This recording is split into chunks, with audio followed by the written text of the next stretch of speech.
biasanya untuk pasien yang baru datang, nah nanti darahnya ada di sini nih, naik ke sini. Ini naik yang putih-putih ini.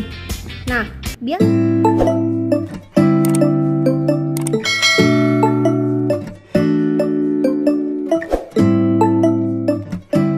Assalamualaikum warahmatullahi wabarakatuh. Oke, di sini kita melanjutkan materi untuk minggu sekarang, yaitu pemasangan infusan atau pemasangan cairan infus kepada pasien. Di sini saya akan memperkenalkan terlebih dahulu alat-alat yang akan kita gunakan. Pertama, di sini ada cairan infusannya, biasanya memakai cairan RL atau rinjel laktat atau NaCl, bisa natrium klorida. Lalu ada tourniquet yang nantinya untuk membendung vena pasien, dan lalu ada kapas alkohol untuk membersihkan kulit pasiennya, dan lalu ada bengkok untuk tempat sampah, lalu ada perlak nantinya untuk alas ke pasiennya. Lalu di sini ada bak instrumen besar yang isinya yaitu ada plester, ya, ada gunting perban, ada handscoon, lalu ada aboket. Nah, di sini kita mempunyai 3 ukuran aboket, ya. Aboket itu ada berbagai macam ukuran. Semakin besar angka aboket, semakin kecil si jarumnya, ya. Semakin kecil si jarum, semakin besar angka aboketnya. Di sini yang kita di laboratorium kita punya 3 ukuran. Yang pertama ada ukuran 20, ada ukuran 22, dan ada ukuran berapa ini? 18. Nah, yang biasa dipakai pada orang dewasa atau remaja itu adalah ukuran 20 dan ukuran 18. Ya, yang biasa dipakai. Nanti kita akan pakai yang ukuran 20. Dan ada selang infusannya. Di sini selang infusannya biasanya kita pakainya yang steril, ya. Jangan seperti ini. Ini yang sudah terbuka. Nah, selang infusannya kita pakai yang steril, yang masih dipakai plastik. Ya, ini untuk contoh saja. Nah, kita lanjut ke persiapan selanjutnya. Pertama yang akan kita lakukan sebelum kita memulai tindakan pemasangan infus pada perawat, usahakan komunikasi terlebih dahulu pada si pasien. Selamat siang Bapak, perkenalkan saya perawat Ai. Di sini saya yang bertugas pada hari ini. Bapak, tadi kan kata dokter Bapak kehilangan cairan banyak ya karena Bapak demam. Nah, di sini saya akan melakukan pemasangan infus Bapak yang tujuannya untuk mengganti cairan Bapak yang hilang tadi dengan cairan yang baru melalui infusan. Apakah Bapak bersedia?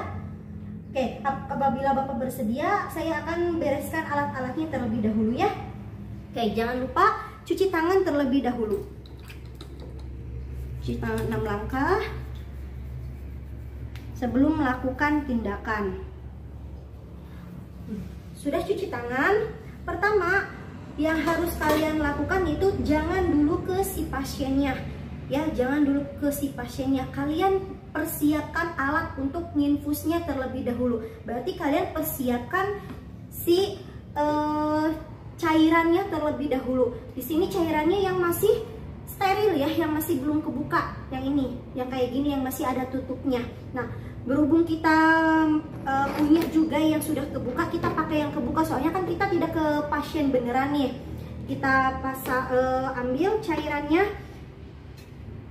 lalu kita ambil si selang infusannya.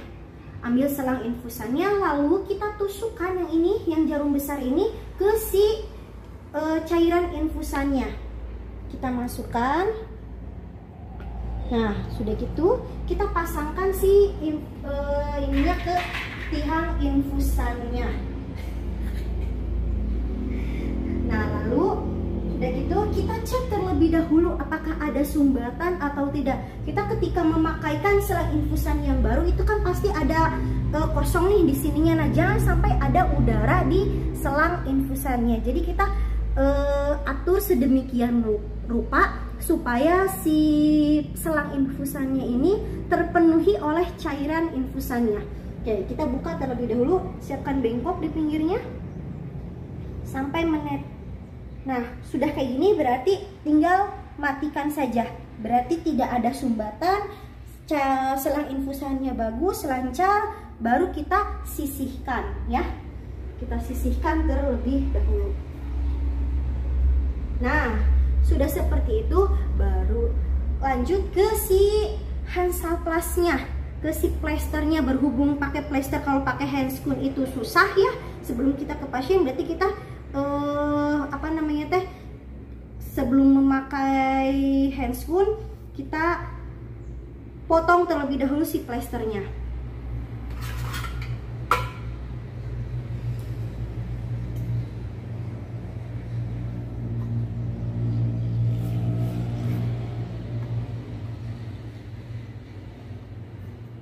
Secukupnya saja, tidak boleh lebih, tidak boleh kurang.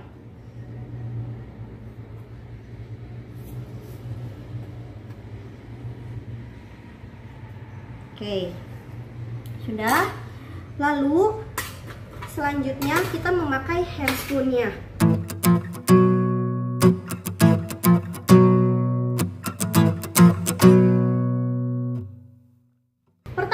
Yang kalian ambil adalah si tourniquet-nya untuk membendung si pembuluh darah pasien. Ingat, kalian pilih pembuluh darah pada si pasien itu adalah pembuluh darah yang tidak bengkok, yang lurus ya. Kalau misalkan nih di bagian tangannya ada percabangan, biasanya ada cabang V seperti ini, kalian jangan ambil di salah satu percabangannya, tapi kalian ambil di pertengahan cabangnya, di sininya ya. Jangan sampai kalian ambil di sini atau di sininya. Gitu. Saya contohkan terlebih dahulu di tangan saya untuk kalian mengetahui di bagian mana vena yang akan ditusukkan.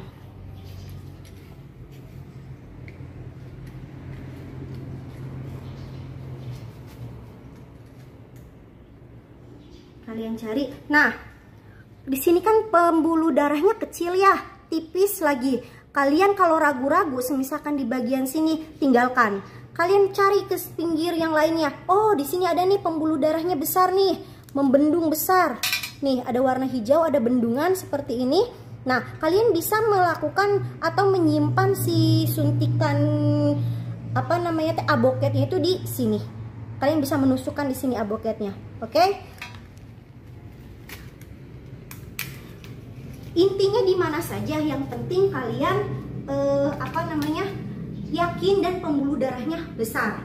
Lalu selanjutnya kita ke pasiennya. Kita pasangkan perlak terlebih dahulu supaya nanti darah pasien tidak berceceran kemana-mana. Lalu kita pasangkan si tourniquet-nya.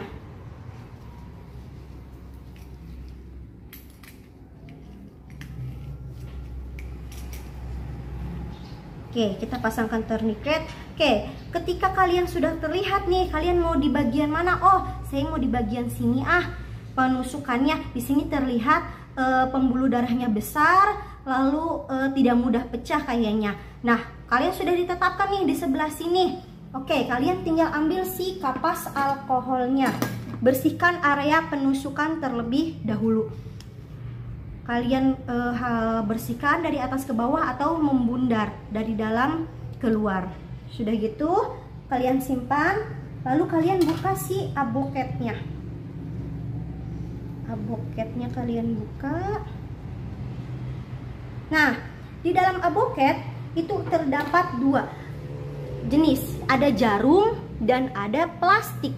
Nanti si jarum itu gunanya hanya untuk menusukkan ke kulit si pasien, ke pembuluh darah si pasien. Nanti yang si jarum itu akan dilepas ketika akan pemasangan si selang si selang infusannya ya. Jadi yang ada di dalam tubuh pasien itu hanya si plastiknya saja. Jadi seperti ini. Nah, ini jarumnya, ini si selangnya ya. Nanti yang ada di dalam tubuh pasien itu hanya selangnya saja. Jadi gunanya si jarum untuk penusukan saja. Oke, kita langsung ditusukkan saja ke bagian pasiennya. Ingat, penusukannya pun sama ya. Di si lubang jarumnya itu berada di bagian atas. Berapa derajat, Bu? 45 derajat. Oke, kalian beri aba-aba terlebih dahulu pada si pasiennya. Bapak, saya akan mulai menusukkan jarumnya ya. Tarik nafas, Pak.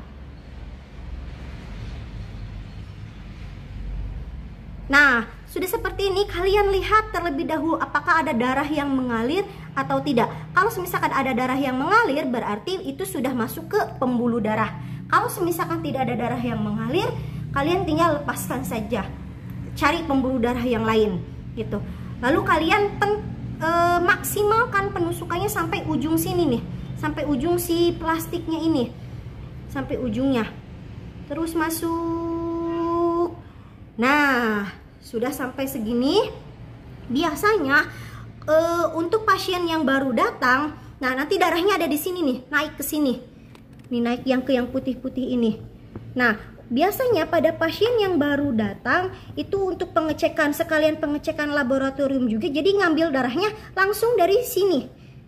Ya, tetapi kalau misalkan tidak butuh untuk pengecekan laboratorium, langsung saja. Nah, nanti kita cabut si ininya, si jarumnya di sini. Oke. Kita siapkan terlebih dahulu si selangnya. Kita ambil selangnya. Lalu kita cabut yang putihnya ini, nanti yang pink ini didiamkan saja di tangan si pasien. Lepas ini, lepas tourniquet. Lalu kalian ambil si yang putihnya. Nih si jarumnya kan, ambil si jarumnya, buang ke bengkok. Masukkan si ini, si selang infusan ke tubuh pasien. Nah, sudah gini, jangan dulu difiksasi.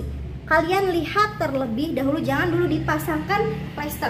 Kalian lihat terlebih dahulu apakah si cairannya itu masuk ke dalam tubuh pasien atau tidak.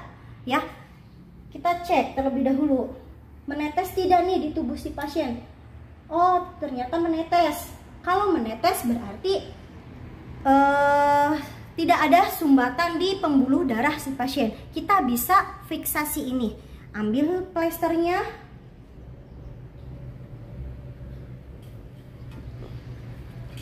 Oke, pertama kalian bentuk plesternya itu membentuk kupu-kupu di bawah infusannya.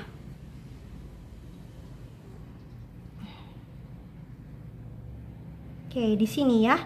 Kalian membentuk kupu-kupu, yaitu ke sebelah sini, satu lagi ke sebelah sini.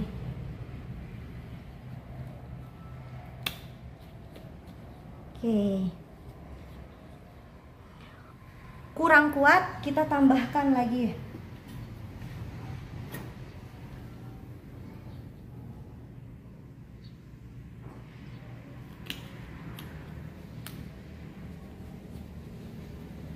Oke, jika dirasa masih kurang kuat, kita bisa tambahkan lagi.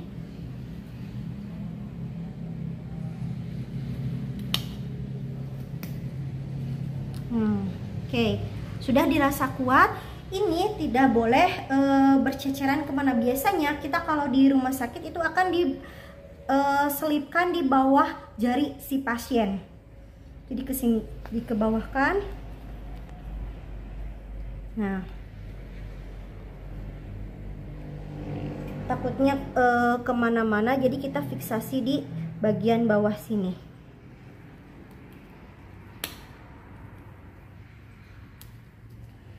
Nah, oke, sudah difiksasi. Kita nyalakan kembali si cairan infusannya sesuai dengan kebutuhan pasien, berapa tetes per menit.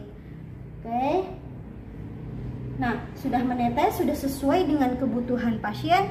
Kita bereskan alat.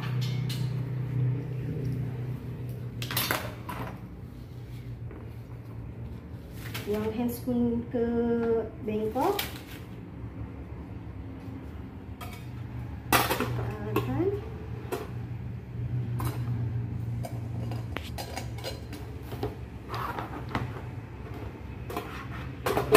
Nah, lalu kita mencuci tangan kembali setelah tindakan selesai.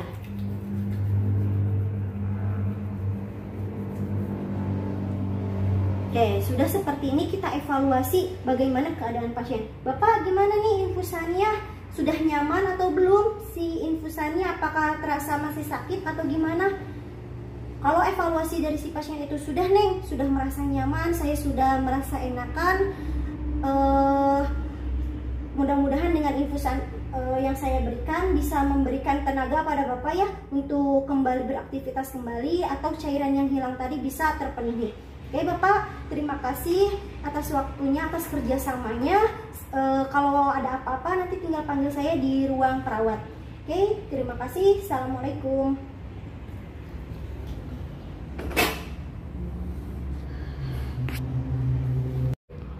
Nah, itu tadi alat-alat dan cara pemasangan infusan kepada pasien. Nanti insya Allah di minggu berikutnya akan saya jelaskan bagaimana cara penghitungan tetesan infus atau bagaimana cara menghitung kebutuhan cairan infus pada pasien.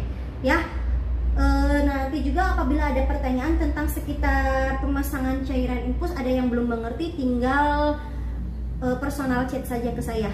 Oke, mohon maaf bila ada kekurangan. Wabillahi taufiq wal hidayah. Assalamualaikum warahmatullahi wabarakatuh.